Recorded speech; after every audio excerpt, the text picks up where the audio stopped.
네, 뉴스업 시작하겠습니다. 정기국회 마지막 날 여야는 무제한 토론, 이른바 필리버스터 대치를 벌였습니다. 민주당은 민생 쿠데타라고 비판했고 국민의힘은 악법 추진을 멈추라고 반박했는데요.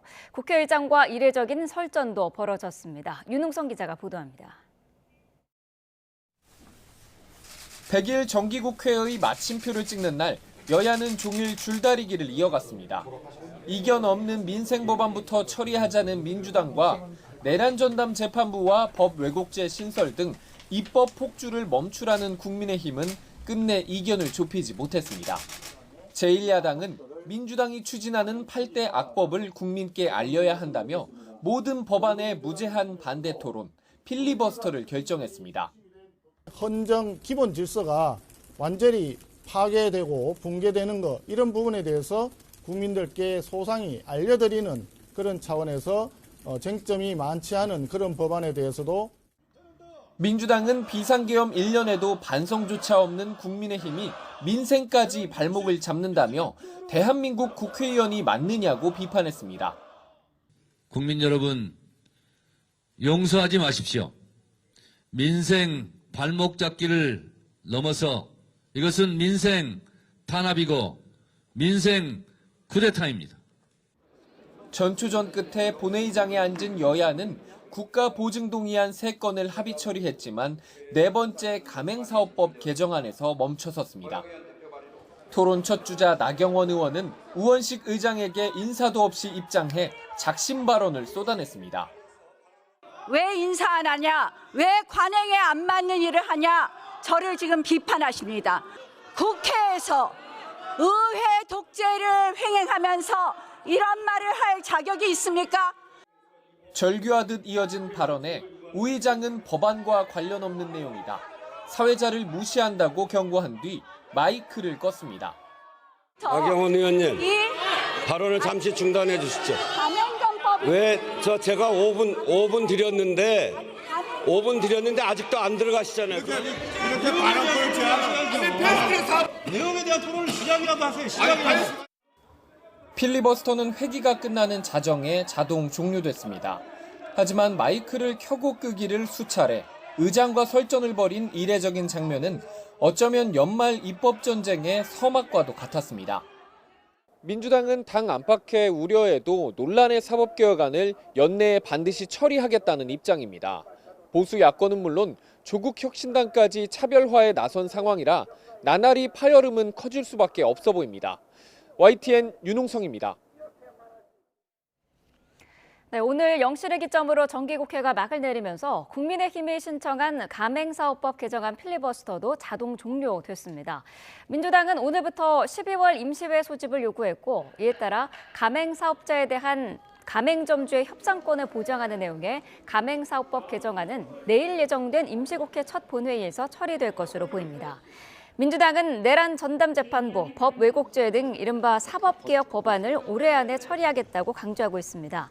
국민의힘은 이에 반발하며 비쟁점 법안을 포함한 모든 법안에 필리버스터를 신청하겠다고 맞서고 있어 연말 강대강 대치가 예상됩니다. 종교재단의 정치 개입을 강하게 비판했던 이재명 대통령이 종교단체라도 법률을 위반했을 경우에는 해산시켜야 한다는 생각을 거듭 밝혔습니다. 특검 수사를 받는 통일교를 겨냥한 거란 해석이 나왔는데 통일교가 과거 민주당 인사들한테도 자금을 댔다는 의혹이 제기된 상태여서 파장이 커지고 있습니다. 강진원 기자의 보도입니다. 직전 국무회의에서 일본의 사례까지 거론하며 종교재단의 정치 개입에 칼을 빼들겠다는 의지를 내비친 이재명 대통령. 종교재단 자체가 조직적, 체계적으로 정치 개입한 사례들이 있는데 이게 일본에서는 종교재단 해산 명령을 했다고 하는 것 같더라고요. 일주일 뒤 같은 자리에서 다시 이 문제를 꺼내들었습니다. 해산 방안을 검토해보라는 지시사항이 어떻게 돼가고 있는지 생중계된 공개석상에서 물어본 겁니다. 그래, 법제처장님, 종교단체 정치 개입하고 그 불법 자금으로 이상한 짓 하고 하는 거 해산 방안 검토하라고 한 거 하셨어요? 민법 조항에 따라 심각한 위법 행위가 지속되면 해산이 가능하다는 법제처장의 답변이 돌아오자 이 대통령은 더 강한 어조로 경고장을 날렸습니다. 재산은 어쨌든 정부에 기속될 테고 해산되면 헌법과 법률에 위반되는 지탄받을 행위를 하면 해산시켜야지.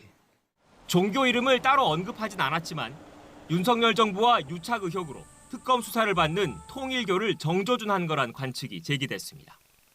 고액 헌금 강요 논란 등으로 최근 일본 법원이 해산을 명령한 곳은 세계평화통일가정연합, 즉 통일교이기 때문입니다. 이 대통령은 종교단체 설립 허가 취소 권한을 가진 주무관청이 어디인지를 묻고 관계부처의 후속 조치를 직접 챙기겠다는 뜻 역시 명확히 했습니다. 윤석열 정부와 국민의힘 관계자들 외에 과거 더불어민주당 인사들도 통일교 측과 접촉했다는 의혹이 불거지며 논란이 확산하는 상황이라 이 대통령의 발언 배경에 더욱 관심이 쏠렸습니다. 하지만 대통령실은 이 대통령의 이번 언급은 헌법상 정교분리 원칙의 중요성을 강조한 데서 나온 것일 뿐 특정 종교를 염두에 둔 건 아니란 취지로 설명했습니다. YTN 강준원입니다.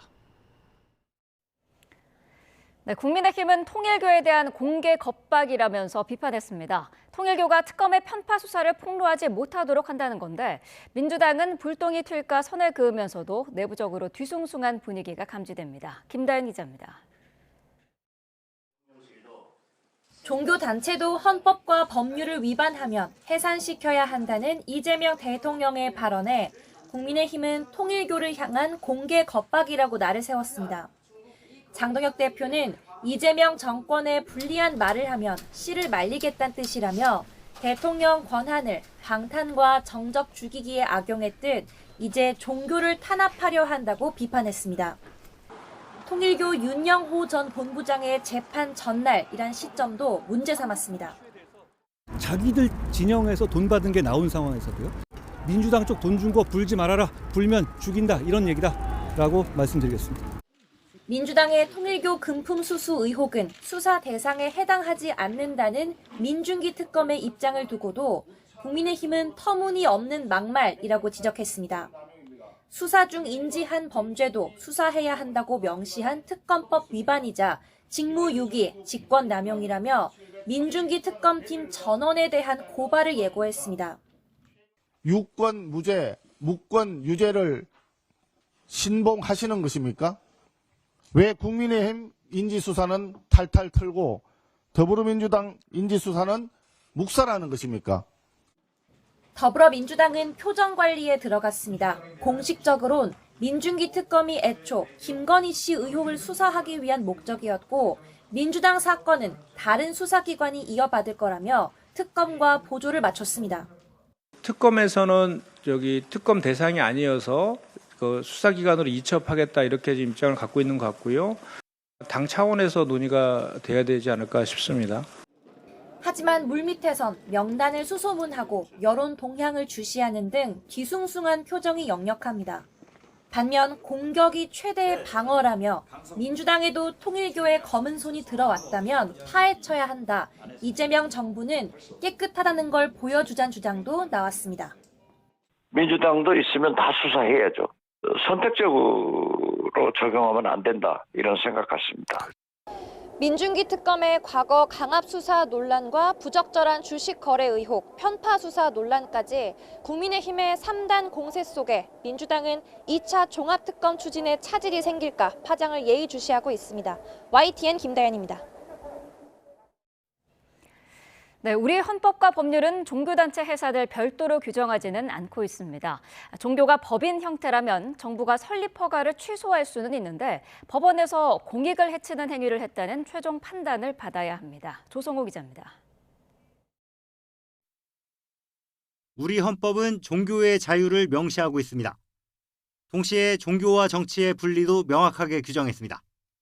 하지만 위헌정당 해산을 위한 헌법재판소 심판처럼 종교단체 해산을 따로 규정한 절차는 없습니다.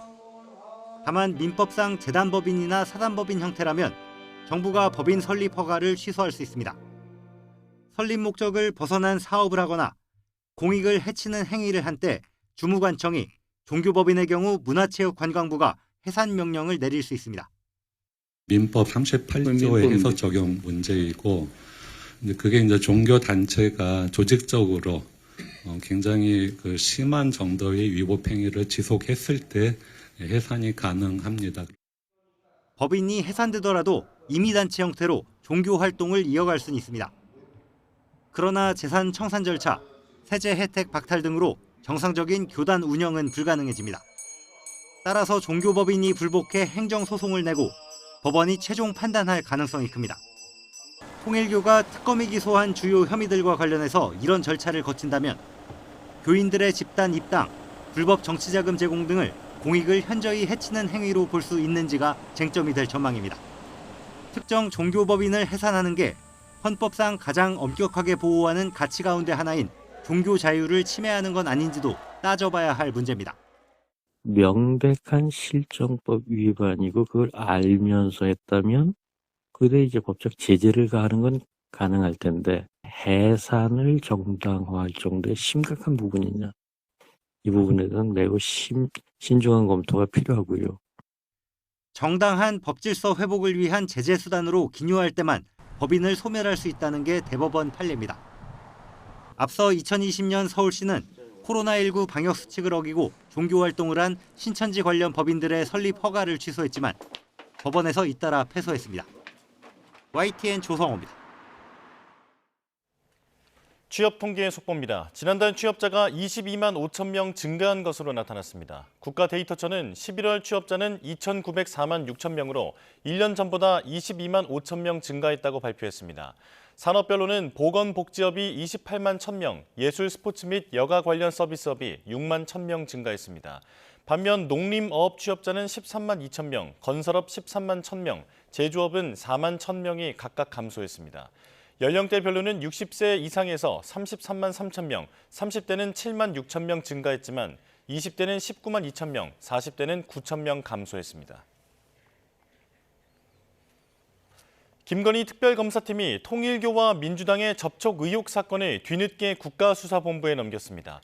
특검이 작성한 보고서에는 전재수 해양수산부 장관에게 현금과 시계를 줬다는 진술이 담긴 것으로 전해졌는데 오늘 통일교 관계자의 결심 공판에서 관련 언급이 나올지 주목됩니다. 안동준 기자입니다. 김건희 특검이 통일교가 민주당과 접촉했다는 의혹을 국가수사본부로 넘겼습니다.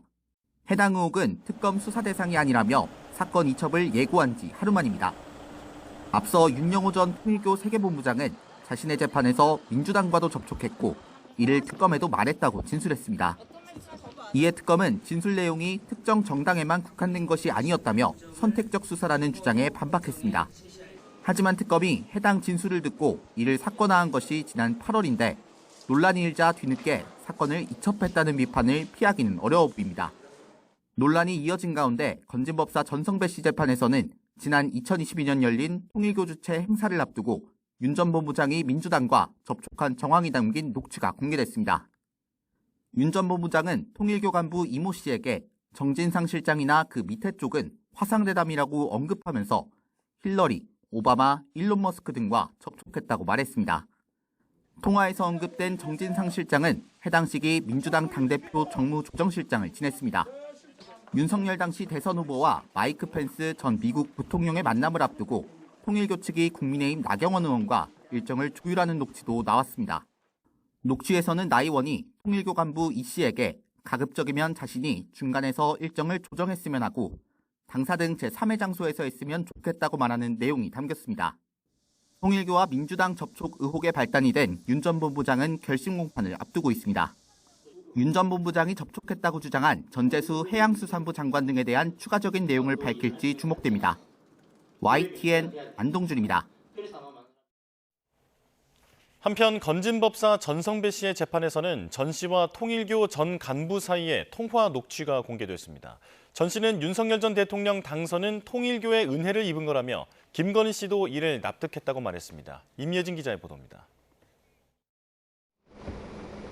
지난 9월 윤석열 정권과 통일교 사이를 이어주며 금품을 받은 혐의로 재판에 넘겨진 건진법사 전성배 씨.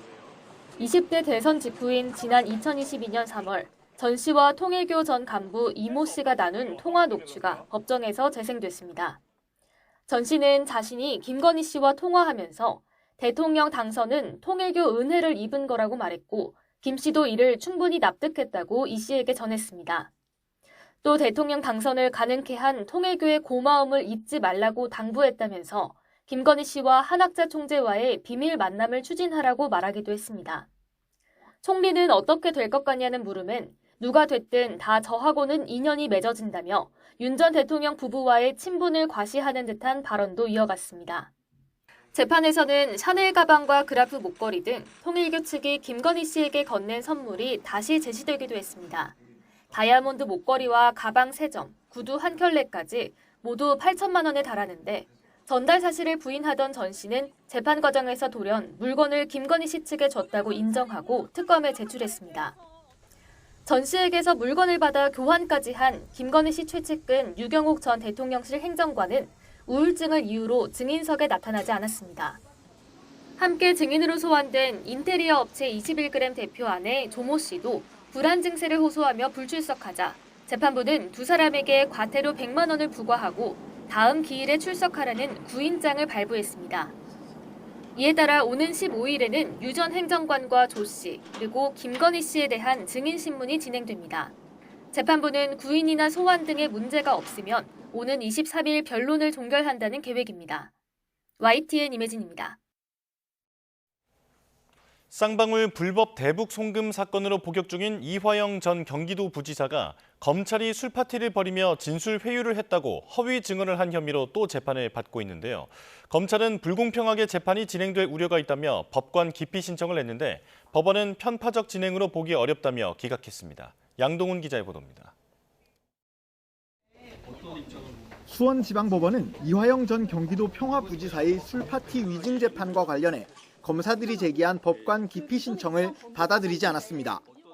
법원은 검사가 제출한 자료와 기록에 나타난 사정을 살펴본 결과 해당 재판장의 소송 진행이 편파적이었다고 평가할 사정을 찾기 어려웠다고 설명했습니다.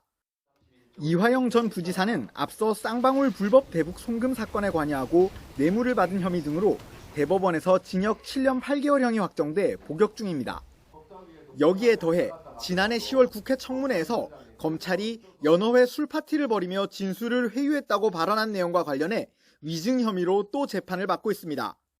이 위증 혐의 관련 재판부가 검사 측이 요구한 증인 64명 중 6명만 받아들이자 이에 반발한 검사 4명은 집단 퇴정한 뒤 법관 기피 신청을 냈습니다. 이후 이재명 대통령은 검사들이 재판을 방해했다며 감찰을 지시했고 정성호 법무부 장관은 이를 받아들인 것으로 파악됐습니다.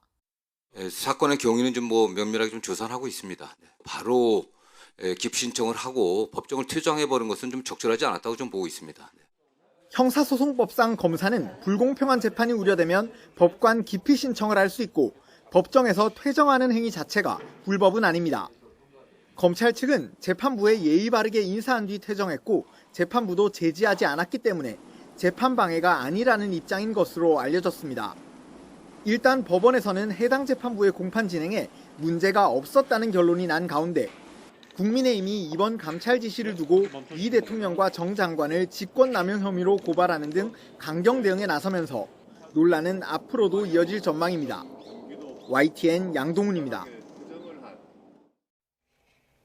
민주당이 추진하는 사법개혁 공론화를 위해 대법원이 공청회를 열었습니다. 법원 안팎의 의견을 모은다는 취지인데 이를 통해 사법개혁에 관한 사법부 입장도 나올 것으로 보입니다. 우종훈 기자의 보도입니다. 민주당이 대법관 증원 등 사법개혁안을 발표하자 조희대 대법원장은 공론화를 거쳐 사법부 의견을 내겠다고 했습니다. 아직 우리 내부적인 이야기를 못 나눴습니다. 나중에 이야기가 해서 논의되는 대로 알려드리겠습니다. 이를 위해 대법원이 사법제도 개편 공청회를 열었습니다. 공청회는 사흘 동안 진행되는데 대법관 증원과 법관 평가제 개선 등 기존 사법개혁 안건은 물론 최근 추진되는 내란 전담 재판부까지 모두 다뤄집니다. 천대엽 법원행정처장은 국민 기대에 부응하겠다고 했고 많은 국민들이 사법에 대한 높은 불신을 보여주고 있고 이에 대해서 저희 사법부는 깊은 자성과 성찰을 하고 정성호 법무부 장관은 사법부 개선과 변화를 강조했습니다. 사법제도의 설계와 운용에 있어서 국민의 시각에서 바라보고 국민이 요구하는 개선과 변화에 집중해야 합니다. 첫날 토론에선 내란 전담 재판부가 설치되면 사법부가 정치권 하청기관이 될 거란 견제와 함께 민주적 통제를 위해 재판이나 판결문이 더 적극적으로 공개돼야 한다는 언론계 목소리도 나왔습니다. 오늘은 핵심 현안인 상고제도 개편과 대법관 증언에 관한 발표와 토론이 예정돼 있습니다. 최근 전국 법원장들과 법관 대표, 변호사 협회까지 나서서 여당의 사법개혁 속도전에 우려를 나타낸 상황. 공청회 결과를 토대로 사법부가 정치권에 어떤 의견을 전달할지 주목됩니다. YTN 우종훈입니다. 네, 백혜룡 경정이 제기한 세관 마약 밀수 연루 의혹을 수사하는 검경 합동수사단이 세관 직원들이 마약 밀수에 가담한 사실이 없다면서 무혐의 처분했습니다. 경찰 지휘부와 대통령실 외압 의혹도 사실 무근인 것으로 판단했는데 이 같은 중간 수사 결과 발표에 백경정은 강하게 반발했습니다. 정현우 기자가 보도합니다. 백혜룡 경정이 제기한 세관 마약 수사 외압 의혹을 조사하는 검경 합동수사단이 보도자료를 내고 중간 수사 결과를 발표했습니다. 지난 2023년 1월 마약 밀수범들이 검역을 거치지 않고 입국하게 도왔다는 의혹을 받아온 세관 직원들을 모두 무혐의 처분했습니다. 근거로는 지난 2023년 9월 당시 경찰이 마약 운반책 2명을 데리고 인천공항 세관에서 진행한 실황조사 영상을 제시했습니다. 여기엔 당시 말레이시아인 운반책이 다른 운반책에게 검역대가 아닌 일반 검색대로 통과했다고 진술하라며 솔직하게 말하지 말고 그냥 연기하라고 말레이시아어로 종용하는 장면이 담겼습니다.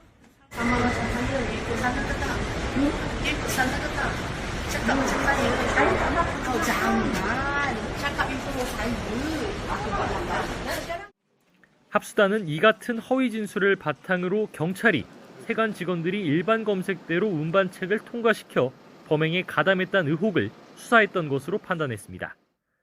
그런데 이후 합수단에서 조사하는 과정에서 밀수범 전원은 세관 직원이 연루된 사실이 없다고 실토한 것으로 확인됐습니다. 이와 함께 합수단은 당시 경찰 수사에 외압을 행사했다는 의혹이 제기된 경찰과 관세청 지휘부도 혐의 없음으로 판단했습니다. 애초 세관 직원이 관여하지 않은 사건으로 드러난 만큼 지휘부에서 외압을 행사할 동기나 이유가 없다는 겁니다. 백경정은 당시 용산에서 심각하게 보고 있던 영등포 경찰서장의 압박도 있었다고 주장했지만 특수단은 경찰 지휘부 등의 주거지와 사무실 등을 압수수색한 결과 이들이 당시 대통령실 관계자와 연락한 기록 자체가 없던 것으로 확인했습니다. 합수단 발표에 백경정은 세관이 마약 밀수에 가담한 정황은 차고 넘친다며 반박하는 입장문을 냈습니다. 검찰 역시 세관에서 마약 밀수에 가담한 사실을 알고도 덮었던 정황이 기록상 여러 곳에서 확인된다며 검찰청과 관세청 등에 대한 압수수색 영장도 신청하고 나섰습니다. YTN 정윤우입니다.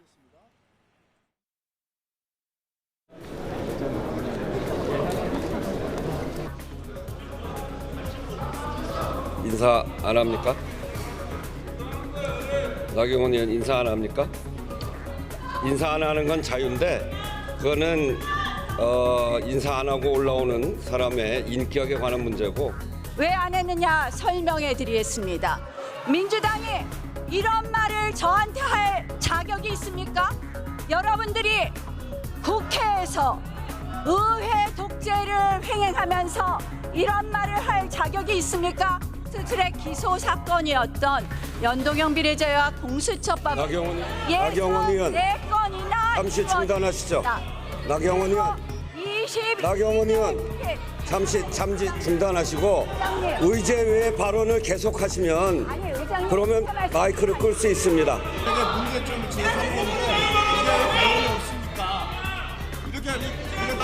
가면법 가지고 얘기하라고 그래. 가면법 가지고. 마지막 날 뭐 하는 모습이에요? 지금 마이크 세요 빨리. 가맹사업법에 대한 반대 토론을 하시겠다고 하니까 마이크를 키워드리겠습니다.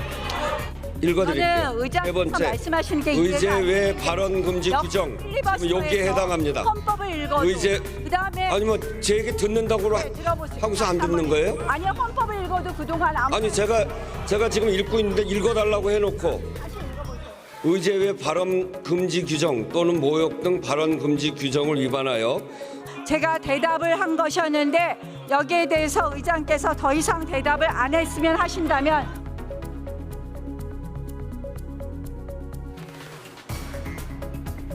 마이크까지 갖다 주고 무슨 중계한다고 하면 이건 정말 국회를 무시하는 거지. 이거 어떻게 이렇게까지 할 수 있어요? 마이크가 있으면 치우세요, 일단. 아니, 마이크 치우세요. 참.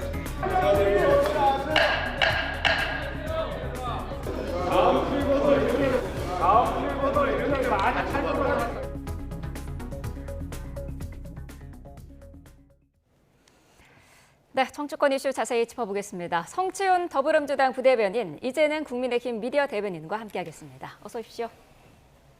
안녕하세요. 네, 자 영상으로 보신 것처럼 어젯밤 국회 아수라장을 방불케 했습니다. 본회의에서 필리버스터를 진행하던 나경원 의원과 우원식 국회의장 간의 충돌이 있었어요. 시작부터 아슬아슬했습니다. 의장이 인사를 안 한 것부터 시작이 된 것 같은데 전반적으로 어떻게 보셨나요?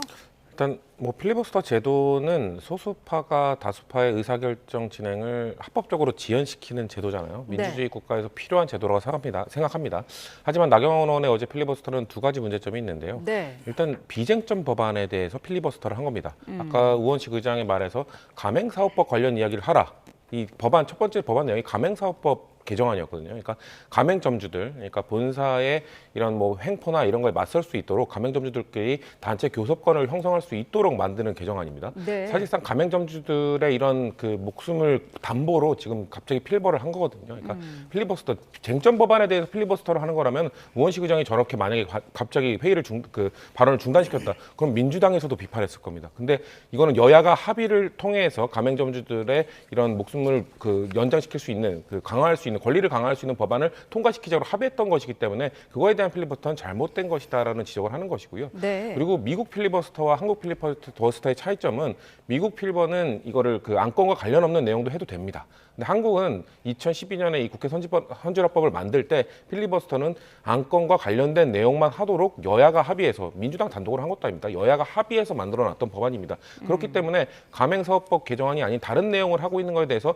국회의장으로서는 지적을 할 수밖에 없었던 것이죠. 그렇기 때문에 저는 소수 정당이 필리버스터를 하는 거는 당연히 권리라고 생각합니다만 어제 나경원 의원이 진행하려고 했던 필리버스터는 두 가지 지점에서 매우 심각한 문제점을 안고 있기 때문에 네. 우원식 의장이 막은 거라고 생각합니다. 네, 말씀하신 것처럼 우 의장은 나 의원의 발언이 의제와 관련이 없다라면서 이제 마이크를 끈 건데 국민의힘은 이거 필리버스터는 내용에 제한해받지 않는다는 주장이거든요. 어떤 게 맞는 걸까요? 그러니까 지금 필리버스터를 저희가 대부분의 이제 비쟁점 법안까지 포함해서 네. 진행을 하려고 하고 있습니다. 그것은 일단 기본적으로 저희가 그 비쟁점 법안들이 통과되지 않았으면 하는 바람이 아니라 어차피 네. 24시간이 지나면 자동으로 또 통과가 되지 않습니까? 네. 저희가 모든 법안에 필리버스터를 하는 이유는 이 민주당이 근본적으로 지금 거대 의석 그리고 다수 의석을 가지고 계속 폭거를 저지르고 사실상 법안을 찍어내는 지금 실상까지 왔거든요. 네. 그러다 보니까 그것들을 국민께 어떻게 더 효율적으로 좀 알릴 수 있을지에 대해서 저희가 강구를 하다가 마지막 남은 먼 내에서의 수단인 필리버스터를 강행을 하게 된 것이고 네. 그것들이 비쟁점 법안에 대해서만 저희가 필리버스터를 진행을 하게 되면 너무 짧게 또 끝나면서 국민적 관심이 또 줄어드는 그런 상황이 발생할 수 있기 때문에 저희가 민생도 중요하지만 이 민주당이 지금 추구하고 있는 8대 악법들, 그러니까 사법 장악을 비롯해서 네. 8대 악법들이 진행되는 것들을 막기 위해서 저희가 이렇게 어쩔 수 없는 필리버스터를 진행한다라고 봐주시면 좋을 것 같고요. 네. 지금 전반적으로 민생 법안들 너무 좋죠. 너무 진행해야 되는 부분들이고 이 비쟁점 법안들에 대한 통과도 중요하지만 저희는 지금 이런 속도를 내는 것보다는 지금 민주주의의 근간 그리고 헌정 질서가 훼손되고 있기 때문에 네. 민주주의의 방향을 잡는 데에 좀 집중을 하고 있다. 그러다 보니까 이번만큼은 저희가 무너져서는 안 된다는 그런 마음가짐으로 지금 끝까지 싸우기 위한 필리버스터를 한다. 이렇게 좀 말씀드리고 싶습니다. 네, 말씀을 하신 것처럼 자정이 지나면 필리버스터가 자동으로 종료가 되기 때문에 국회의장이 이렇게 무제한 토론을 중단한 게 61년 만이라고 하는데 이렇게까지 해야 될 필요가 있었느냐라는 게 국민의힘의 목소리기도 하거든요. 사실 자동 종료라고 말씀하시는 것도 24시간 지나야 되거든요. 그러니까 네. 그것도 180석 국회의석의 60% 이상이 동의를 해야 됩니다. 네. 민주당 단독으로 불가능합니다.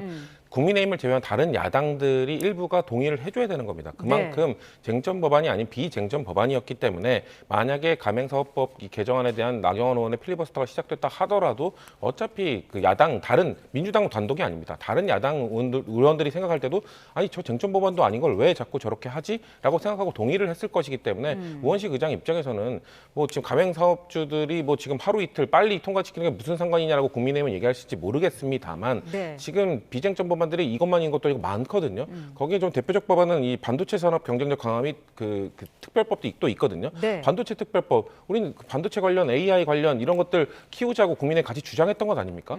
본인들이 같이 주장했던 것도 이렇게 막 짜고 하루 이틀 연기시키는 건 하루가 그 일각을 다투는 이런 반도체 시장에서 우리나라의 반도체 업체들 관련 기업들이 경쟁력을 강화하기 위한 법안들인데 그것을 막는 건 잘못됐다는 거죠. 전 쟁점 법안 얼마든지 필리버스터 하시라는 겁니다. 얼마든지 지연시키라는 겁니다. 쟁점 법안이 아닌 법안에 대해서는 이런 식으로 하시면 안 된다는 말씀을 저희는 드리고 있는 겁니다. 네, 국민의힘은 어제 의장실을 방문해서 집단 항의를 하기도 했습니다. 의장이 규정을 지키지 않았다, 법적 조치까지 검토하겠다라고 하던데 할 수 있는 조치가 있을까요? 저희가 할 수 있는 조치는 지금 다 해야죠. 지금 말씀하신 것처럼 민생 법안들 당연히 통과돼야 되는 것이고 저희가 네. 필리버스터 하기에 앞서서 이 지금 가맹사업법이라든지 반도체 특별법이라든지 이런 부분에 대해서는 저희가 동의를 한다고 미리 말씀을 드리고 임했기 때문에 24시간이 끝나면 저희가 동의를 할 법안들은 동의를 할 거라는 말씀을 좀 드릴 것이고 네. 지금 원 내에서 저희가 필리버스터 외에는 사실 할 수 있는 것들이 없습니다. 네. 그러니까 민주당에서 이미 이 의회 민주주의를 무너뜨리고 민주당이 단독으로 법안을 계속해서 의결해 오고 통과시켜 왔거든요. 예컨대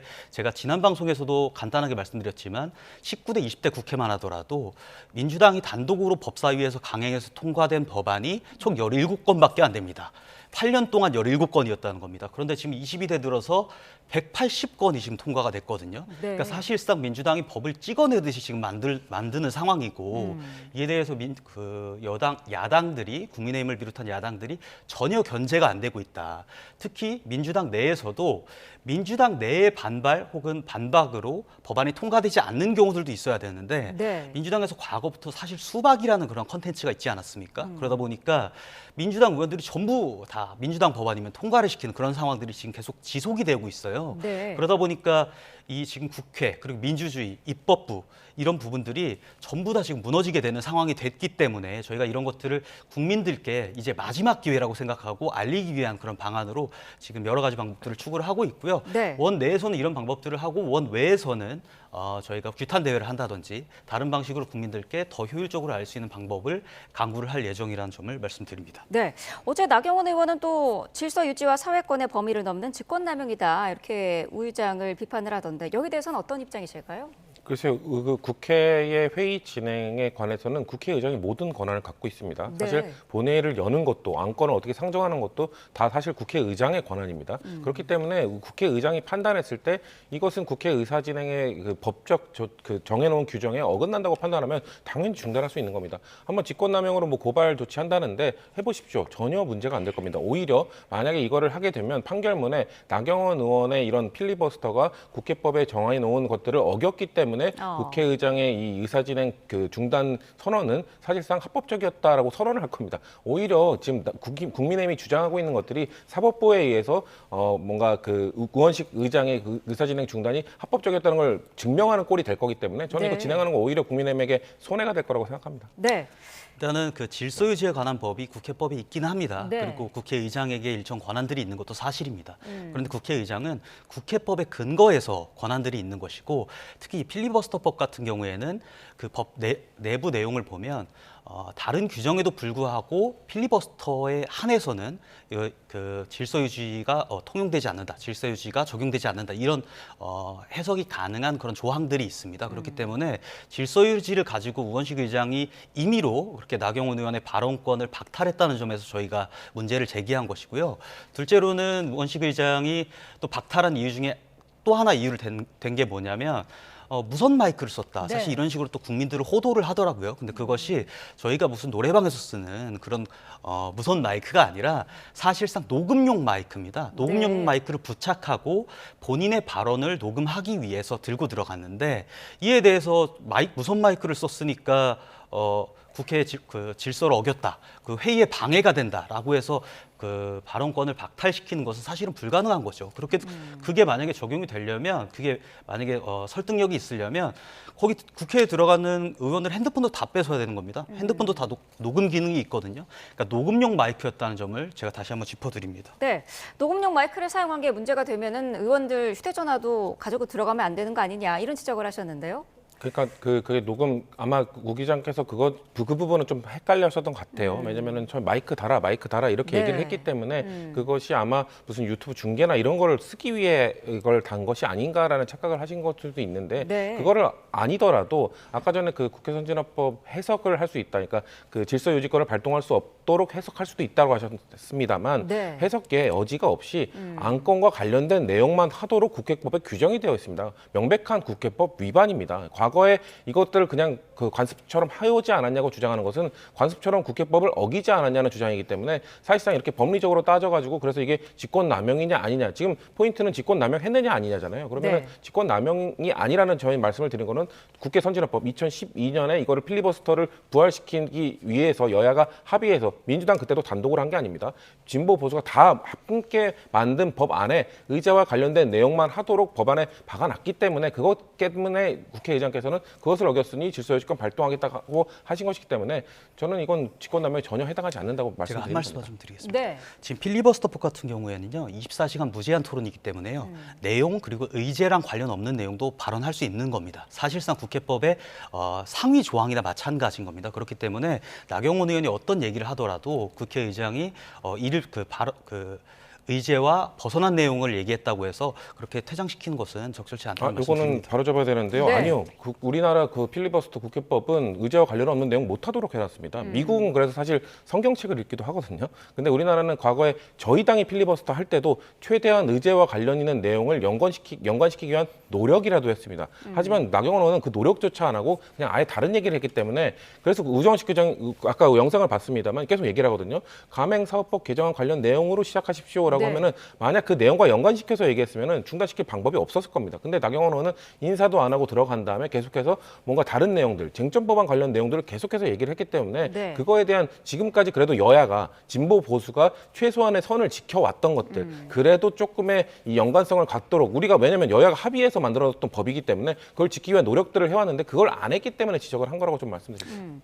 네, 법에 대한 해석 자체에서도 좀 여야가 의견이 좀 다른 것 같은데 어쨌든 민주당은 이 비쟁점 법안들 임시국회에서 바로 이제 처리하겠다는 그런 입장인데 국민의힘은 필리버스터 계속 하겠습니까? 어떻게 예상이 필리버스터 계속 해야죠. 그러니까 예컨대 지금 민주당이 과거에 그 방송 3법을 통과시킬 때 8분 만에 통과를 시켰습니다. 저희가 필리버스터를 하려고 했더니 8분 만에 통과를 시켰고 이의를 제기하자 계속 내란 얘기, 계엄 얘기만 반복하면서 전혀 의제와 관계없는 얘기들을 했거든요. 이 얘기는 좀 미리 말씀을 드리고요. 선택적으로 그렇게 저희 발언권을 박탈한다거나 여야를 구분해서 중립성 없이 그렇게 의장의 권한을 남용해서는 안 된다라는 말씀 드릴 거고요. 저희가 필리버스터는 지속적으로 계속 진행을 할 것으로 지금 예상이 됩니다. 저희 지금 뭐 당론으로 정해져 있거나 이런 것들은 아닌데 당 입장에서 저희가 할 수 있는 것들 지금 민주당의 폭거 아까 말씀드린 방송 3법처럼 지금 8개의 악법들, 그러니까 사법 장악을 포함한 8개의 악법들을 민주당이 강행하고자 지금 진행을 하고 있기 때문에 그를 국민들께 알리는 것만이 그것을 저희가 견제하는 유일한 방법이다 이렇게 생각을 하고 있습니다. 네, 국민의힘이 8대 악법으로 규정한 법안에는 내란전담 재판부 설치법도 있는데 어제 저녁에 이재명 대통령이 민주당 투톱과 만찬 회동을 가졌더라고요. 이 자리에서 개혁 입법은 국민 눈높이에 맞게 처리됐으면 좋겠다라는 언급을 했다던데 어떤 의미로 해석해야 될까요? 아마 방향이나 속도 두 가지 중에 저는 속도를 좀 이야기하신 거라고 생각을 하거든요. 그러니까 지금 민주당이 추진하고 있는 사법개혁 관련 법안들, 지금 국민의힘이 반대하고 있는 법안들에 대해서 대통령실에서 그 방향에 대해서는 전혀 반대를 하지 않을 겁니다. 다만 국민들이 생각하시기에 이걸 이렇게 빠르게 해야 되냐? 속도에 관한 이견이 있으실 수 있다. 그렇기 때문에 국민 눈높이에 맞춰서 속도 조절을 해야 된다는 얘기를 우회적으로 저는 하신 거라고 생각을 하고요. 이 얘기를 왜 그렇게 생각하냐면 대통령 이외에 뭐 우상호 정무수석이나 이런 분들이 계속 하는 발언들을 보면 아무래도 속도에 관한 부분들을 지적하시는 게 계속 나오고 있거든요. 그렇기 때문에 지금 그 민주당 안에서도 사실 그 내란 전담 재판부 같은 경우에도 의총에서 일단 한번 제동이 걸리지 않았습니까? 그런 것들이 민주당 의원들 안에서도 이견이 있습니다. 방향에 대해서는 민주당 내부에 반대하는 사람이 전혀 없음에도 불구하고 왜 이런 이견이 나오냐? 결국 속도입니다. 속도에 관해서 지금 이렇게 여야가 좀 첨예하게 대립하는 가운데 이것을 지금 밀어붙인다고 해서 실효가 있느냐? 이거에 대한 계속 얘기가 있고 또 위헌 소지 하면서 국민의힘 얘기를 하고 있는데 위헌 소지와 관련돼서도 조금만 여유를 두고 위헌 소지를 문제를 걷어내기 위한 제거하기 위한 노력들을 해야 된다는 말씀을 대통령께서 저는 좀 애둘러서 얘기하신 거라고 생각합니다. 네, 속도 조절에 대한 지적이다라고 해석을 하셨는데 어제 우상호 정무수석도 한 유튜브 채널에 나와서 2심부터 하는 게 지혜롭지 않겠느냐라는 게 대통령의 생각이다라는 언급을 했더라고요. 어떻게 네. 들으셨을까요? 사실은 1심부터 시작을 하건 2심부터 시작을 하건 무조건 위헌입니다. 저희 국민의힘만 저희가 위헌 소지를 지적하고 있는 것이 아니라요. 전국의 법원장 회의에서 앞서서 지적을 한 바도 있고 또 이후에 전국 법관회의라는 사실상 지도부가 저희가 우리법연구회라고 하는 그분들 거기 출신의 법관들로 이루어진 네. 사실상 진보 성향의 법관 회의에서도 위헌 소지를 지금 지적을 하고 있거든요. 더불어서 민주당 내에서도 속도 외에 한 20명 가량 되는 의원들이 위헌 소지가 있으니까 이거는 신중해야 된다라는 의견을 전달한 걸로 저희가 알고 있습니다. 네. 여야 간의 대립이 아니라 이것을 지금 위헌 소지에도 불구하고 진행하려는 소수 인원들, 그러니까 힘이 있는 민주당 내 소수 인원들과 그 나머지 전 국민이라고 보시면 될 것 같고요. 저희가 공통적으로 좀 지적을 하고 싶은 것이 네. 지금 입법부와 대통령이 지금 사법부의 어떤 이런 입법과 그리고 사법부에 대한 내용들을 계속해서 좀 다루고 개입을 하려고 하고 있어요. 이런 것들은 전반적으로 지금 다 위헌인 것입니다. 그러니까 저희가 앞서서 말씀드렸던 것처럼 뭐 내란 전담 재판부뿐 아니라 뭐 법 왜곡죄라든지 아니면 뭐 법관을 늘리는 행위라든지 아니면 법원행정처의 인사권을 뺏는 행위라든지 이런 부분들이 전반적으로 다 위헌이기 때문에 저희가 뭐 하나를 콕 집어서 이렇게 대립을 하고 토론을 할 그런 논제가 아니라 전반적인 대한민국의 헌정 질서를 망가뜨리는 사법 개혁이다라는 말씀을 좀 드리고 싶습니다. 네, 민주당은 어쨌든 이 사법개혁법안 처리를 위해서 전략적인 재정비에 들어간 그런 상황이라고 볼 수 있는데 추미애 법사위원장이 여기 대해서 한마디를 했습니다. 민주당이 쫄아서 훅 가려고 한다 이렇게 발언을 했더라고요. 어떻게 들으셨을까요? 지금 추미애 법사위원장은 우리 당에서 가장 강하게 이걸 밀어붙이고 있는 분이기 때문에 저런 발언을 하신 걸로 보이고요. 네. 민주당 안에는 다양한 의견들이 있습니다. 추미애 의원의 저 발언에 대해서 우린 쫀 게 아니라 정말 만약에 이거를 추진했을 때 만약에 위헌 소지가 걸려버리면 이건 역풍이 불 수도 있는 것이기 때문에 오히려 그것과 관련돼서는 신중하게 검토해야 된다는 의견이 저는 타당하다고 생각을 하고요. 다만 이런 건 있습니다. 지금 국민의힘에서 계속 얘기하는 게 사법부를 건드리면 안 된다.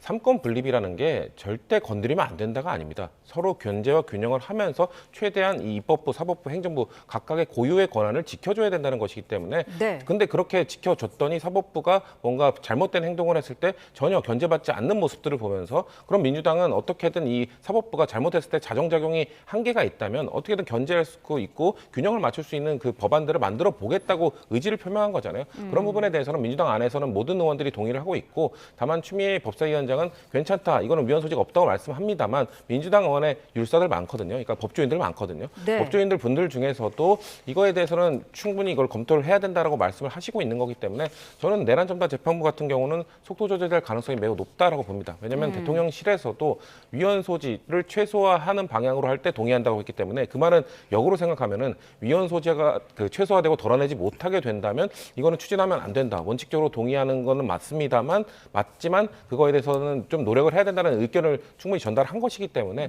민주당 내부에 있는 아마 이 위헌 소지나 이런 거에 대해서 이견을 갖고 계신 분들이 저는 브레이크를 걸 가능성이 좀 높은 법안이라고 생각하고 있습니다. 네.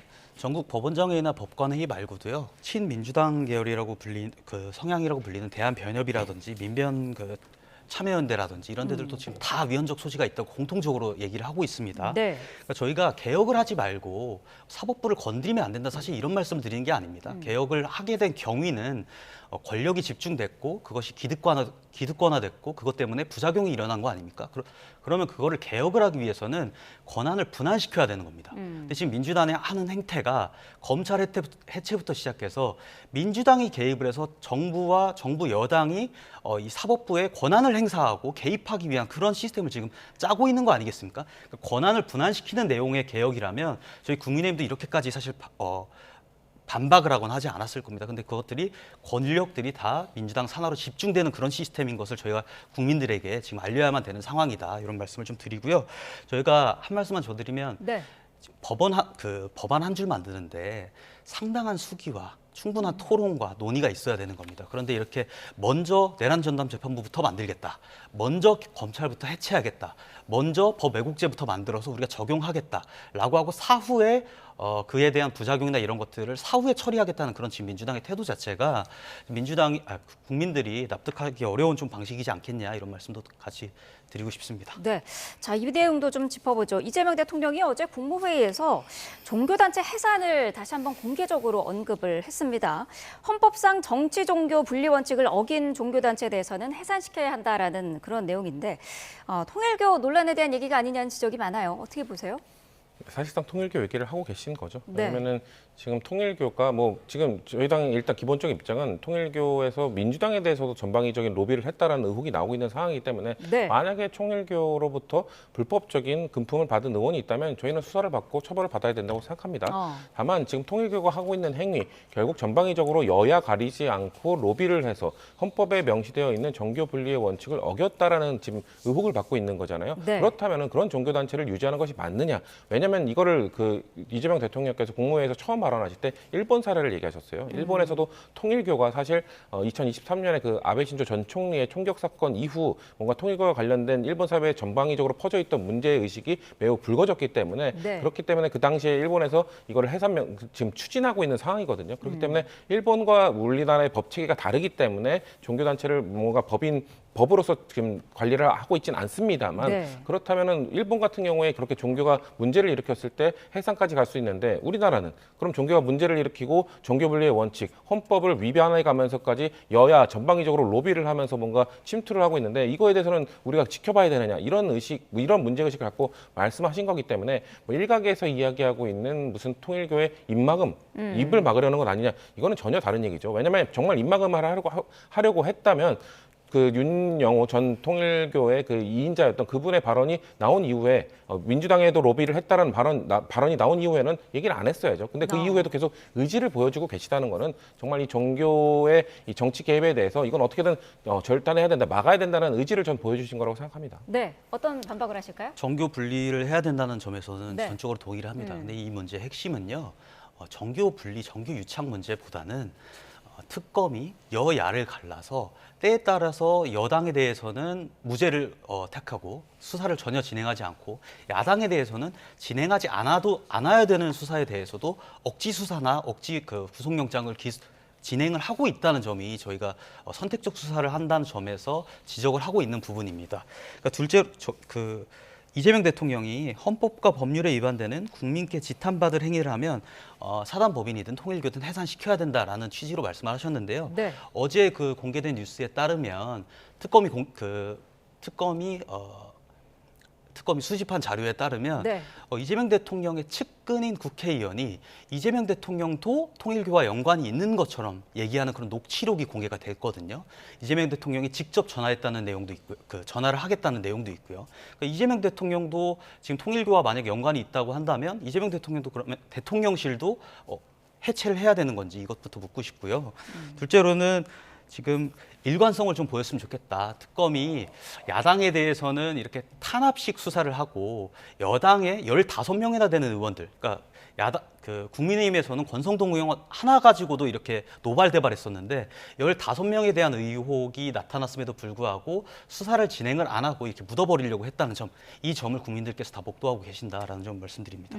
민주당 내에서도 당 차원에서 조사를 해야 되는 거 아니냐 이런 목소리도 있더라고요. 어떻게 보시나요? 미리 대응을 좀 해놔야 된다고 생각합니다. 지금 네. 혐의가 나오고 있는 분들에 대한 조사, 내부 조사. 왜냐하면 지금 저는 수사가 진행될 거라고 보기 때문에 네. 저는 특검이 비판받을 부분은 8월에 이걸 인지한 다음에 사건 번호만 부여하고 바로 이첩하지 않은 것. 네. 특검이 이걸 수사할지 말지 판단하는 거는 별건 수사기 때문에 특검의 권한입니다. 그거에 대해서는 전 비판하기 어렵다고 생각합니다만 네. 그렇다면 특검이 판단했을 때 민주당 의원들에 관한 거는 수사를 안 하겠다고 했으면 바로 이첩을 했었어야죠. 그거에 대해서는 저는 특검이 비판받아 마땅하다고 생각하는데 그렇기 때문에 당 차원의 대응도 미리 좀 준비를 하는 것이 필요하다고 생각합니다만 다만 국민의힘에 대한 수사가 그렇다면 그런 탄압인가? 저는 그건 아니라고 생각하거든요. 똑같이 통일 통일교라는 종교가 뭔가 여야, 진보, 보수 가릴 것 없이 전방위적인 로비를 했다. 거기에서 수사가 시작되는 것이 아니라 국민의힘은 윤석열 정부 때 김건희 여사가 뭔가 통일교로부터 명품백과 목걸이를 받고 그거의 대가로서 뭔가 언론사 인수라든지 아니면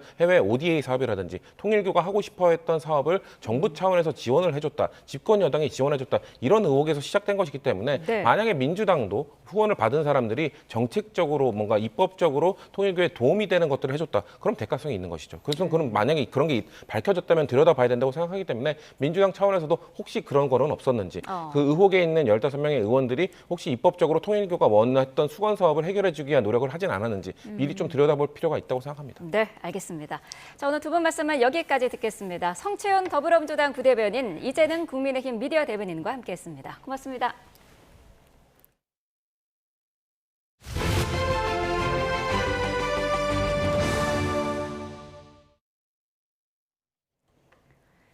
네, 국회 담벼락에 불을 지른 남성이 경찰의 현행범으로 체포됐습니다. 쌓인 낙엽을 따라가며 수십 미터에 걸쳐 방화 행각을 벌였는데 정치에 대한 불만이 동기로 지목됐습니다. 김철희 기자입니다. 소방대원이 국회 담벼락 주변을 손전등으로 연신 비춰가며 남은 불씨를 쫓습니다. 울타리 가까이 다가서자 불에 타 검게 그을린 낙엽이 선명하게 드러납니다. 한 남성이 국회 산문 근처에서 불을 지르고 있다는 신고가 접수된 건 어제 저녁 8시쯤입니다. 따라가면서 한 100m 정도 구간에서 낙엽을 누가 가면서 태웠어요. 소실 면적이 한 30m 정도 되고요.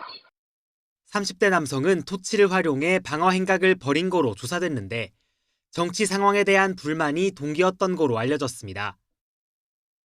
어젯밤 11시 50분쯤에는 서울 신사역 사거리를 달리던 승용차가 버스 전용 차로를 가로질러 주행하려다 광역버스와 부딪혔습니다.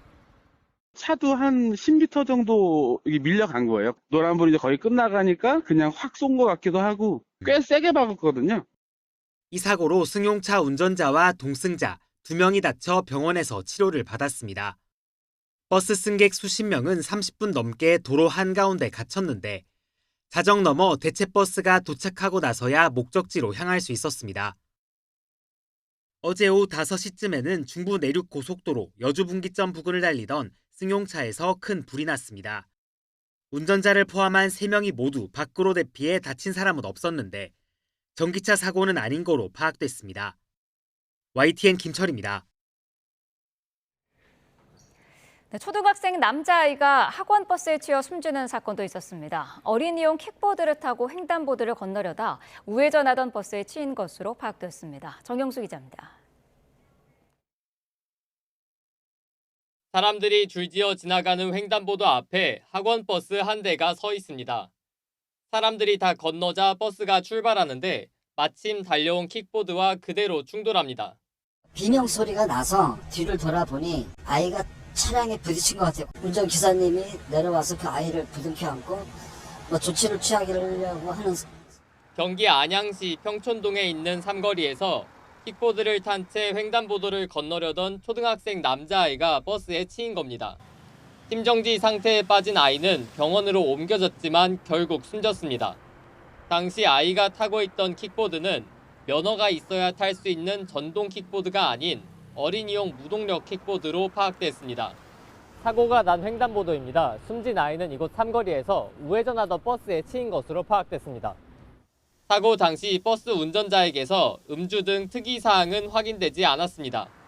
경찰은 교통사고 처리 특례법상 치사 혐의로 운전자를 입건해 조사하고 있습니다. 주변 CCTV 등을 통해 사고 당시 보행자 신호가 끝난 상태였는지 등을 확인할 방침입니다. YTN 정영수입니다. 통일교로부터 금품을 수수했다는 민주당 인사가 전재수 해양수산부 장관이라는 의혹이 제기된 가운데 전 장관은 관련 의혹은 모두 허위라고 주장했습니다. 의혹에 발단이 된 윤영호 전 통일교 세계본부장 재판은 오늘 결심 공판이 진행됩니다. 취재기자 연결합니다. 안동준 기자. 네, 서울중앙지방법원입니다. 네, 어젯밤 전 장관과 관련된 의혹이 제기된 건데 전 장관은 즉각 반박 입장을 냈죠? 네, 전 장관은 어제 입장문을 통해 자신을 향해 제기된 금품 수수 의혹은 모두 허위라며 사실이 아니라고 밝혔습니다.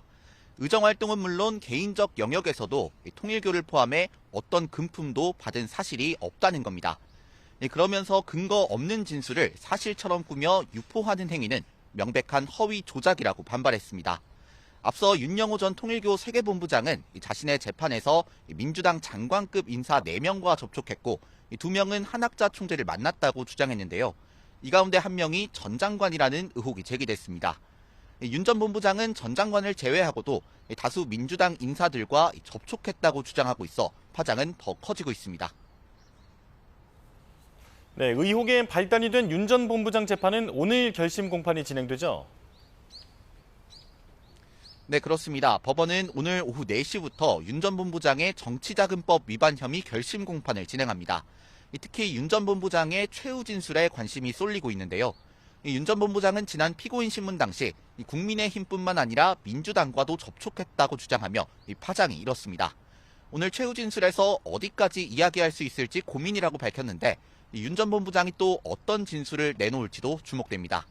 이런 가운데 특검은 민주당의 통일교 금품 수수 사건을 국가수사본부로 이첩하며 공을 넘겼는데요. 지난 8월 해당 진술을 청취해 사건화하고도 논란이 불거진 이후에야 이첩하는 것에 대해 비판을 피하기는 어려워 보입니다. 네, 특검의 다른 수사 상황도 전해주시죠. 네, 특검은 오늘 오전 10시부터 양평고속도로 특혜 의혹과 관련해 김건희 씨 오빠 김진우 씨를 참고인 신분으로 소환할 예정입니다. 앞서 공흥지구 의혹 등으로 특검 조사를 받았던 김진우 씨가 해당 의혹으로 소환되는 건 이번이 처음인데요. 앞서 특검은 윤석열 당시 대통령 당선자의 대통령직 인수위원회가 국토교통부에 종점 변경을 지시한 정황을 포착하고 수사를 이어가고 있습니다. 당시 양평고속도로의 종점은 김건희 씨 일가가 소유한 강상면 일대로 변경된 만큼 특검은 김진우 씨를 통해 이 과정에 외압이 있었는지 등을 캐물을 전망입니다. 지금까지 서울중앙지방법원에서 YTN 안동준입니다.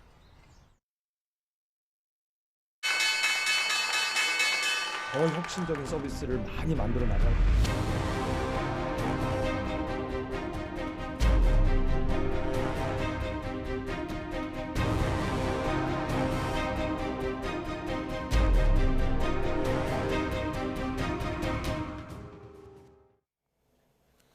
경찰이 3천만 명이 넘는 고객 정보가 유출된 쿠팡을 대대적으로 압수수색했습니다. 정보 유출자와 경위 파악을 위한 자료 확보에 주력했는데 은폐 의혹 등으로 경찰 수사가 확대될 가능성도 높아 보입니다. 이현정 기자입니다.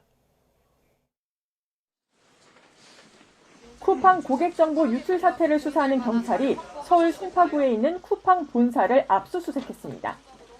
고객 3,370만 명의 개인정보가 외부로 빠져나간 경위를 규명하기 위해 본격 강제 수사에 나선 겁니다. 전담 수사팀장을 포함해 수사관 17명이 투입돼 디지털 증거 확보에 나섰고 특히 용의자 관련 자료 수집에 집중한 것으로 파악됐습니다. 경찰은 이번 압수수색이 사건을 정확히 파악하기 위한 필수적인 조치라며 유출 경로와 원인 등 사실관계를 종합적으로 규명하겠다고 강조했습니다. 앞서 쿠팡 측은 고객 이름과 전화번호, 배송지 주소 등 각종 개인정보가 유출됐다고 공지했는데 지난해 12월 퇴사한 중국 국적의 인증 시스템 개발자가 용의자로 지목됐습니다. 이에 따라 경찰은 범행에 쓰인 IP를 확인해 A씨를 쫓으면서 쿠팡에서 로그 기록을 이미 제출받아 정보 탈취 과정도 수사하고 있습니다. 이와 함께 쿠팡 보안 체계의 취약점도 들여다보고 있는데 피해를 묵인하거나 은폐한 정황이 확인될 경우 수사는 더욱 확대될 전망입니다. YTN 이현정입니다. 쿠팡의 고객 정보 유출 사태, 어제 이재명 대통령은 경제 제재 강화를 강조하며 제도 개선을 주문했습니다. 이러한 배경엔 고객 정보 유출에 대한 처벌 수위가 해외에 비해 낮다는 비판이 있기 때문인데요. 해외 사례는 어떨까요? 화면 함께 보시죠. 미국에서는 개인정보 유출 시 기업이 부담해야 할 배상액이 최소 9,800억 원까지 추정되고 피해자 1인당 배상액도 3만 원에서 최대 150만 원까지 인정되는 것으로 알려졌습니다. 여기에 피해자들의 집단 소송까지 더해지면 기업의 부담은 기하급수적으로 커지는 구조입니다. 실제 사례를 볼까요? 2019년 페이스북은 사용자 정보를 무단 공유한 사실이 드러나며 50억 달러, 우리 돈 7조 원이 넘는 과징금을 부과받았고, 미국의 3대 신용평가사인 에퀴팩스도 해킹으로 고객 정보가 유출돼 피해자들에게 7억 달러의 합의금을 지급하기도 했습니다. 우리나라와 미국의 배상 규모 차이가 큰 이유는 바로 징벌적 손해배상 제도의 유무 때문입니다. 한국은 과징금이 전체 매출의 3% 이하로 제한된 반면 미국은 기업의 고의나 중대한 과실이 확인되면 실제 손해액을 훨씬 뛰어넘는 금액을 처벌 목적으로 부과하는 방식이 적용됩니다. 이런 상황에서 이재명 대통령은 쿠팡 사태를 두고 어제 국무회의에서 강력한 제도 개선을 주문했습니다. 경제 제재를 통한 처벌을 현실화하기 위해서는 강제 조사권을 주는 방안을 검토해달라 법제처에 지시했습니다. 형법을 통한 것보다 어떤 과태료 조치 같은 부분에 있어서도 현실화할 필요가 있지 않겠느냐라고. 여당도 발맞춰 개인정보보호법 위반 시 과징금을 현행 매출의 최대 3%에서 최대 10%까지 상향하는 개정안을 발의했습니다. 끊이지 않는 개인정보 유출 사고, 이제는 규제와 처벌을 넘어 기업의 실질적 책임, 그리고 피해자 구제 체계까지 꼼꼼한 정비가 필요해 보입니다. 대규모 개인정보 유출 사태 이후 소비자들의 쿠팡 이탈이 현실화하고 있습니다. 하지만 쿠팡에서는 아직 적극적인 구제 움직임을 보이지 않고 있는데요. 이 같은 현상을 어떻게 이해해야 할지 짚어보겠습니다. 이은희 인하대 소비자학과 명예교수와 함께하겠습니다. 어서 오십시오. 네. 자, 지금 이 대규모 개인정보 유출 사태가 벌어진 지 한참이 지났는데 네네. 아직도 어떤 원인이라든지 네. 대책이라든지 이런 부분이 나오지 않고 있습니다. 소비자 네네. 불안감이 여전한 상황이죠. 네, 사실은 이제 소비자들은 뭐 보상 같은 경우에는 이제 시간을 두고 우리가 봐야 되겠지만 저는 이제 걱정이 나의 정보가 얼만큼 유출됐는가, 그다음에 어디에 가서 지금 이게 돌아다니고 있는가, 그리고 나에게 이게 이제 2차, 3차 피해로 오지 않을까라는 이제 불안감을 가지게 되거든요. 그런데 특히 이제 쿠팡에서 5개월 동안 이 정보 유출된 걸 모르고 있었다. 그다음에 또 그 퇴사한 직원이 계정에 그 무단으로 접속했다라는 걸 보고 이 쿠팡의 개인정보 관리에 문제가 있지 않은가라는 것 때문에 이제 지금 현재 불안하다 이렇게 볼 수가 있겠습니다. 예, 사실 2차 피해 사례도 의심 사례도 지금 계속 보도가 되고 있는 상황이다 보니까 불안감이 네네. 클 수밖에 없는데 네네. 그런데 이런 상황에서도 쿠팡이 계속 방어적 태도로만 일관하는 것 아니냐라는 네. 비판이 나오고 있습니다. 아무래도 네. 유통 황제이기 때문이겠죠. 네, 유통 황제라고 우리가 흔히 얘기를 하는데요. 전 국민의 65%가 사용을 하고 있다. 하고요.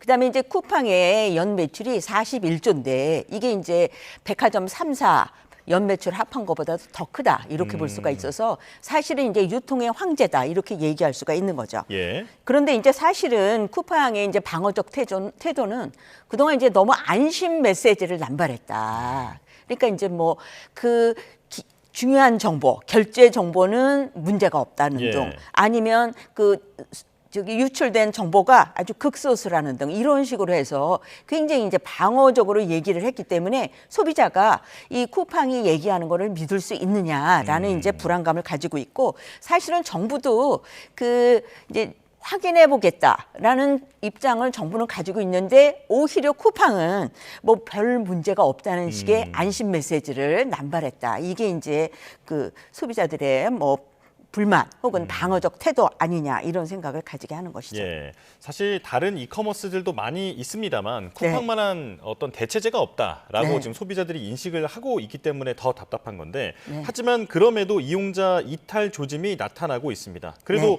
규모는 좀 제한적인 것 같네요. 네네네. 사실은 이제 1,001일 접속자가 1,600만 명이다 하면 어마어마한 것이죠. 그런데 이제 11월 30일에 유출이 확인이 됐는데 그 이후에 12월 1일부터 며칠 동안은 그냥 접속자가 증가를 했어요. 1,798만 명으로. 그런데 이제 이거는 평상시에 1,600만 명보다도 훨씬 높은 건데 이거는 이제 뭐가 문제가 있는지를 소비자가 확인하고 이러한 과정에서 이제 늘었다 이렇게 볼 수가 있는데요. 요 확인이 끝난 다음에 6일 정도, 12월 6일 정도는 1,594만 명으로 한 11.4%가 줄어들어서 사실은 이제 소비자가 조금씩 이탈하고 있는 거 아니냐라는 이제 예측을 하게 됐습니다. 예. 그런데 실제로 쿠팡 탈퇴를 시도를 했다가 네. 실패했다라고 하는 네. 분들이 많더라고요. 절차가 무척 복잡하다면서요? 네, 그렇습니다. 보통 이제 7단계라고 얘기를 하는데요. 원래 우리가 이제 그 쇼핑할 때 스마트폰 갖고 쇼핑하는 경우가 많은데요. 이 탈퇴는 스마트폰 갖고 안 됩니다. 그래서 이제 PC로 가가지고 다시 접속을 해야 돼요. 그래서 PC로 접속을 하면 일단 비밀번호 입력을 해가지고 접속을 하면 그다음에 이제 또 그 개인정보 수정 관리 하고 그다음에 이제 탈퇴 버튼을 누르면 또 비밀번호를 재입력해라라고 하고 결제 내역 확인하라라고 하는 등 7단계에 거쳐서 이 탈퇴가 이루어지도록 단계를 마련했고요. 마지막에는 이제 팝업까지 띄워가지고 정말 탈퇴할 거냐를 다시 물어보기 때문에 소비자 입장에서는 이제 굉장히 탈퇴가 어렵다. 특히 그 시니어 소비자 같은 경우에는 그 온라인에 익숙하지가 않기 때문에 탈퇴하겠다 마음 먹고도 이제 너무나 복잡하니까 탈퇴 자체를 포기하는 경우도 생기지 않나 뭐 이렇게 생각합니다. 예. 근데 이런 상황에 이렇게 탈퇴까지 어렵게 해놓은 게 소비자들의 어떤 화를 더 돋구는 것 같은데 어떻게 보세요? 네, 사실은 이제 우리가 그 자유시장 경제에서 소비자가 가입하고 싶으면 가입하고 해지하고 싶으면 얼마든지 자유롭게 해제해야 되거든요. 그런데 이제 이렇게 탈퇴를 어렵게 해놓은 거는 그 이용자의 해지권을 침해하는 거 아니냐. 이러한 이제 우리가 얘기가 될 수가 있고요. 또 그 이제 그 공정거래위원회는 이제 어떤 식으로 보고 있느냐면 그 쿠팡의 약관 38조에 보면 그 제3자가 외부에서 불법 침입을 해가지고 정보가 유출된 경우에는 회사가 책임지지 않는다 이런 약관 조항이 있다고 그래요. 그래서 이제 이러한 것들은 그 사업자의 책임을 이렇게 면책해 놓은 거기 때문에 이 약관 조항이 적절하지 않다. 이러한 얘기도 나오고 있는 상황입니다. 예, 이 탈퇴가 까다롭게 만들어져 있는 것은 제도적으로도 문제가 있어 보인다라고 말씀을 해주셨는데요. 자, 일단 쿠팡에 밀려서 고전해왔던 다른 이커머스 업체들은 지금을 기회로 생각하고 갈아타기 수요 흡수를 위한 전략을 좀 세우고 있습니다. 어떤 점이 소비자들에게 좀 호소를 하고 있나요? 일단은 그 쿠팡에 대해서 이제 개인정보 유출이 됐기 때문에 이제 소비자들이 다른 앱이나 쇼핑 앱으로 이제 이동을 좀 시도하고 있는 상황입니다. 특히 이제 새벽 배송 쪽으로 이동하는 소비자가 이제 많다 이렇게 볼 수가 있는데요. 이 새벽 배송을 하고 있는 컬리 같은 경우에는 그 한 60만 명이었던 일일 접속자가 한 20만 명이 증가해가지고 한 80만 명까지 증가를 했고요.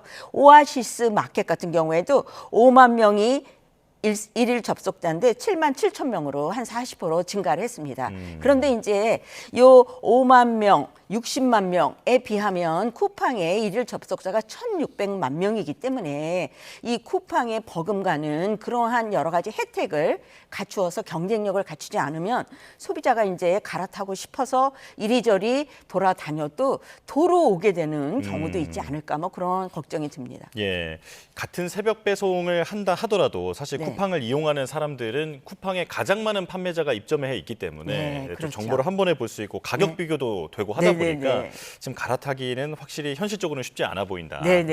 이런 생각이 드는데요. 하지만 다른 이커머스 업체로 간다 하더라도 개인정보 유출 리스크는 여전한 건 아닙니까? 네, 지금 현재 개인정보 유출이 최초 사건은 아니지 않습니까? 최근에 SKT도 있었고 KT도 있었고요.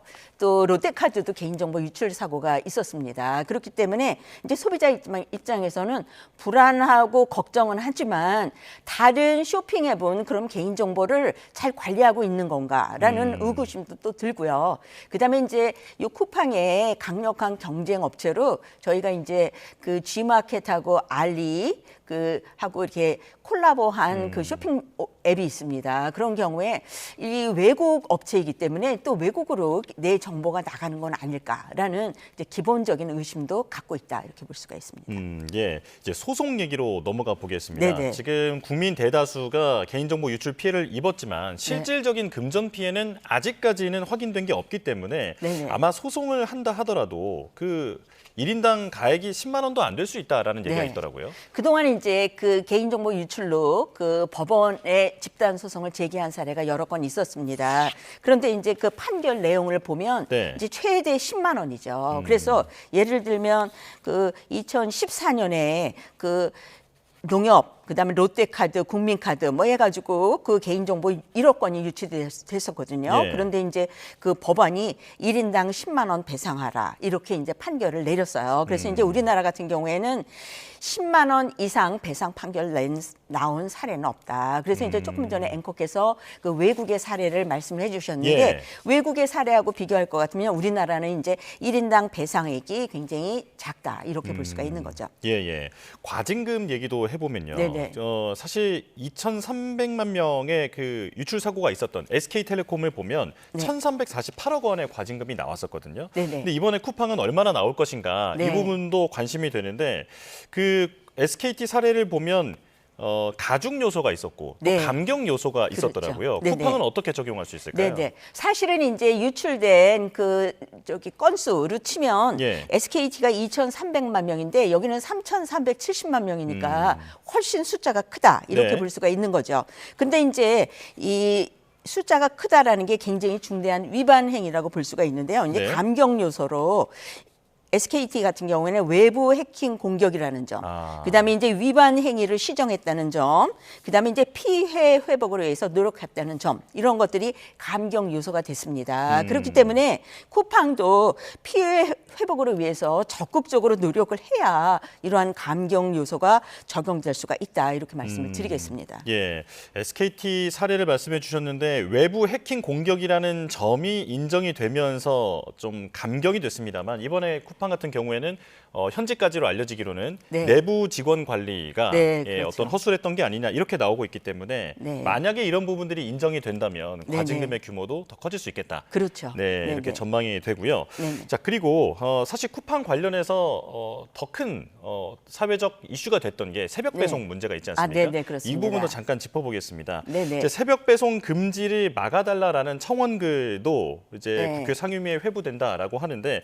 소비자들은 물론 편리합니다만 네, 그 네. 노동자들 입장에서 보면 건강이 많이 해치게 되는 그런 사례가 있었다. 네, 자, 이 네. 부분 학계에서도 뜨거운 감자일 것 같은데 어떻게 네. 보고 계십니까? 그 새벽 배송 문제는 뭐 굉장히 복잡한 문제라고 생각을 합니다. 네. 그래서 이제 소비자 입장에서는 새벽 배송이 너무나 중요한 그런 가게들도 있어요. 맞벌이 가게라든가 또 초등학생이나 또 영유아 가게 같은 경우에는 학교 준비물 같은 것들을 새벽 배송으로 많이 받아서 애를 그 학교를 보낸다고 하더라고요. 예. 그래서 이제 소비자는 새벽 배송을 놓치기 어려운 여러 가지 혜택을 가지고 있다 이렇게 생각을 하는 거죠. 그런데 이제 이 근로자의 건강 문제도 있기 때문에 이 건강 문제를 어떻게 적용을 해서 새벽 배송을 이제 그 정리할 것인가 그런 이제 우리가 논의를 해야 되고 여기서 이제 또 한 가지 중요한 것은 그 새벽 배송을 하기 위해서 배송하는 라이더도 있고요. 네. 배송을 위해서 준비를 해야 되는 직원도 있습니다. 그런데 이제 그 준비하는 직원이나 라이더 입장에서는 또 수입이 또 끊겨지는 그러한 또 뭐 요인이 될 수도 있습니다. 그렇기 때문에 그 막상 우리가 이제 근로자의 건강을 위한다라고 하지만 그 근로자 본인이 어떻게 생각하는지 그것도 굉장히 중요한 요소가 아니냐 이렇게 생각을 해서 이렇게 단순하게 얘기할 거는 아니다 이렇게 생각합니다. 그러니까 배송 기사의 일거리가 줄어든다라는 문제뿐만이 아니라 네, 그런 네. 어떤 물류, 그러니까 밸류 체인에 들어가 있는 사람들의 일자리에도 일자리. 네, 영향이 네, 있을 그 수 문제. 있다. 네, 네. 자, 하지만 말씀해주신 대로 노동자의 그런 건강권도 상당히 네. 중요하기 때문에 네, 네. 어떤 대안이 나오고 있는지가 궁금한데요. 뭐 그래서 예를 저는 들면 제 생각에는 그 새벽 배송이 이제 일단 문제가 되고 건강권이 걱정이 되는 거 아닙니까? 그래서 이게 이제 조금 이 자동화시킬 수 있는 부분, 특히 이제 요새는 AI 적용을 하기 때문에 자동화시킬 수 있는 부분은 좀 자동화시키면 새벽 배송을 위한 근로자들의 건강 문제가 좀 해결되지 않냐 이렇게 볼 수가 있는데 예. 그것도 또 AI가 도입됨으로써 또 많은 사람이 일자리를 잃고 뭐 그러한 사례도 있기 때문에 우리가 이제 하나만 갖고 얘기하기는 좀 어려운 그러한 주제다 이렇게 말씀드리겠습니다. 예. 자, 그렇다면 네. 그 어떤 새벽의 특정 시간만 새벽 배송을 좀 제한하자라는 얘기도 있더라고요. 예를 네, 네. 들면 뭐 새벽 1시에서 5시 사이에는 배송을 못하도록 하자. 아, 이런 네. 식의 절충형 대안도 있던데 이건 어떻게 보십니까? 제가 보기에 새벽 그것도 좋은 제안이라고 생각을 하는데 5시는 저는 좀 아닌 것 같아요. 네, 왜냐하면 이게 좀 배송이 되고 시간이 있기 때문에 제가 생각하기엔 한 1시에서 한 3시나 4시 정도로 해야지 5시로 하면 사실은 새벽 배송 자체가 좀 어려워지는 거 아니냐 이런 생각이 듭니다. 알겠습니다. 자, 네. 사회적 합의가 충분히 필요한 네네. 사안이다 이런 생각이 드는데요. 여기까지 말씀 듣겠습니다. 이은희 인하대 소비자과 명예교수와 함께했습니다. 고맙습니다. 이번엔 증시 보겠습니다. 미국의 올해 마지막 정책 금리를 결정할 FOMC 연방공개시장위원회 회의를 앞두고 코스피가 경계감 속에서도 반등할 수 있을지 관심이 모아지고 있습니다. 이틀 연속 상승하던 코스피가 외국인 순매도로 사흘 만에 하락 마감했는데 오늘은 어떨 출발을 할지 화면으로 직접 보겠습니다. 자, 우리 시간으로 내일 새벽 미국의 기준금리 결정을 앞두고 경계태세가 이어지고 있습니다. 오늘은 0.37% 오른 4,159.05포인트로 코스피가 개장했는데요.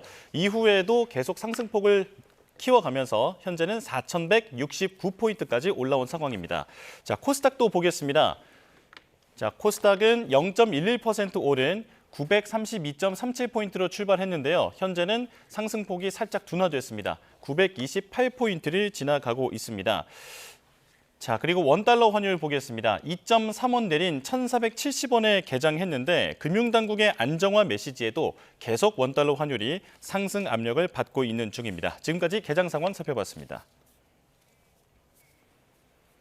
미 연방준비제도의 기준금리 결정을 하루 앞두고 트럼프 미 대통령은 미국 경제는 A+라며 낙관론을 이어갔습니다. 하지만 같은 날 공개된 미국 노동부의 구인 이직 보고서는 고용시장이 힘 빠진 모습을 보여주며 트럼프의 평가와는 괴리를 보였습니다. 워싱턴에서 신윤정 특파원이 보도합니다.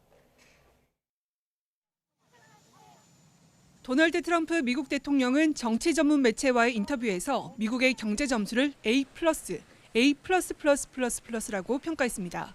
해외 문제에만 치중한다는 지적에 중국과의 무역 협상으로 미국의 수조 달러를 가져왔고 희토류 통제도 미국을 위해 해결했다고 반박했습니다. 고물가는 바이든 행정부에서 엉망진창 상태를 물려받았기 때문이라면서도 에너지 가격 등이 떨어지고 있어 문제없다고 자신감을 피력했습니다. 그러나 같은 날 미 노동부가 발표한 10월 구인 이직 보고서 통계는 트럼프의 평가와는 다른 모습을 나타냅니다. 9월과 10월 미국의 구인 건수가 각각 770만 건으로 10월 구인 건수의 경우 전문가 전망치를 웃돌며 여전히 높은 노동 수요를 보여줬습니다. 그러나 세부 내용을 들여다보면 10월 고용 건수는 21만 8천 건 줄며 기업들이 실제 채용 속도를 줄이고 있는 것으로 나타났고 노동시장에 대한 근로자들의 자신감을 보여주는 자발적 퇴직자 수는 5년 만에 최저 수준으로 크게 하락했습니다. 전문가들은 고용도 해고도 없는 상태라며 노동시장이 정체되고 열기를 잃고 있다고 지적합니다. 이런 고용시장 불안정은 미 연준이 이번 달에는 시장 예상대로 금리 인하에 나서더라도 내년 추가 인하를 이어갈지는 고민하게 만들 것으로 보입니다. It seems like the odds are for the Fed to go ahead and cut and then reevaluate as we get into the new year. 또 향후 통화정책 경로를 둘러싸고 의견이 크게 엇갈리고 있는 연준에서 역대급 반대표가 나올 경우 투자 심리에는 부담으로 작용할 전망입니다. 트럼프의 자평과 노동시장의 간극 속에서 미 연준이 어떤 통화정책 경로를 제시할지 전 세계 금융시장에 이목이 쏠리고 있습니다. 워싱턴에서 YTN 신윤정입니다. 한편 미 연방대법원의 관세에 대한 판결을 앞두고 트럼프 대통령이 연일 여론전에 몰두하고 있습니다. 관세 무효 판결 가능성이 제기되자 안보와 경제를 전면에 앞세운 건데 최종 판결은 이르면 이달 안에 나올 것으로 보입니다. 워싱턴 홍상희 특파원입니다. 이번 주 트럼프 대통령은 관세 여론전에 올인한 모습입니다. 지난 7일에는 자신의 관세 정책으로 전 세계 8개의 전쟁을 종결시켰다고 주장했고 It's unbelievable for national security. I've ended 8 wars largely because of trade and because of tariffs. 중국과의 관세 전쟁으로 피해를 입은 농가에 17조 원 지원 발표 자리에서도 연방대법원이 관세 소송에 대해 올바른 결정을 내려야 한다고 촉구했습니다. So it's a very important thing, the tariff. The decision of the Supreme Court's a very important thing. We can do it other ways, but it's slow and it's cumbersome and it doesn't have the power. 오늘도 트럼프 대통령은 대법원이 관세 정책이 위법하다고 판결할 경우 미국의 국가안보에 역사상 최대 위협이 될 거라고 주장했습니다. 쉽고 빠르게 적용한 관세 덕분에 재정적으로 가장 강력한 국가가 됐지만 대법원이 부정적인 판결을 내놓는다면 재정도 무방비 상태가 될 거라고 경고했습니다. 연방대법원이 이르면 이달 안에 트럼프 관세에 대한 최종 판결을 내릴 것으로 예상되자 여론전으로 대법원 압박에 나선 겁니다. 트럼프 대통령이 국제비상경제권한법에 근거해 부과한 관세의 위법 여부를 심리하고 있는데 앞서 1, 2심은 잇따라 위법 판결을 내렸습니다. 트럼프 대통령은 패소하더라도 무역법 301조 등을 적용해 관세를 계속 부과할 계획이지만 코스트코 등 기업들은 관세 반환 소송을 제기하며 대법원 판결에 대비하고 있습니다. 관세 정책에 대한 여론 악화에 내년 상반기부터 물가 상승이 본격화할 거란 전망까지 나오면서 대법원 판결을 앞둔 트럼프 행정부와 공화당의 고심이 깊어지고 있습니다.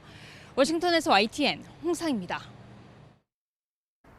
오늘 큰 추위 걱정은 안 하셔도 되겠습니다. 서울은 아침 기온이 영상권으로 출발한 가운데 한낮에도 10도까지 오르면서 예년 기온을 5도가량 크게 웃돌겠습니다. 다만 전국적으로 건조한 날씨 속 동해안은 산불이 비상입니다. 특히 바람도 강하게 불어서 산림 인근에서는 더욱 불씨 관리에 각별한 주의가 필요하겠습니다. 동해안 지역은 일주일 넘게 건조특보가 이어지고 있습니다. 현재 경북 울진과 포항, 강원 곳곳에는 건조경보가, 그 밖에 동해안 지역은 건조주의보가 지속하고 있습니다. 내일 전국에 건조함을 달래줄 단비가 내리기 전까지는 경각심을 늦춰서는 안 되겠습니다. 낮 기온은 서울이 10도, 대전과 대구 12도까지 오르겠고요. 대부분 지역에서 예년 기온을 1에서 5도가량 크게 웃돌겠습니다. 주말까지 큰 추위는 없겠지만 비 소식이 잦겠습니다. 내일과 토요일에는 전국에 비가 내리겠고요. 일요일에는 충남과 호남, 제주에 비나 눈이 내릴 전망입니다. 오늘 하늘에는 구름만 다소 지나겠지만 오후부터 밤사이 영서 중북부에는 약한 비나 눈이 날리는 곳이 있겠습니다. 이 지역에 계신 분들은 외출하실 때 이 점 염두에 두시기 바랍니다. 지금까지 YTN 정수현입니다. 네, 뉴스업 수요일 순서 마칩니다. 내일 다시 뵙겠습니다. 고맙습니다.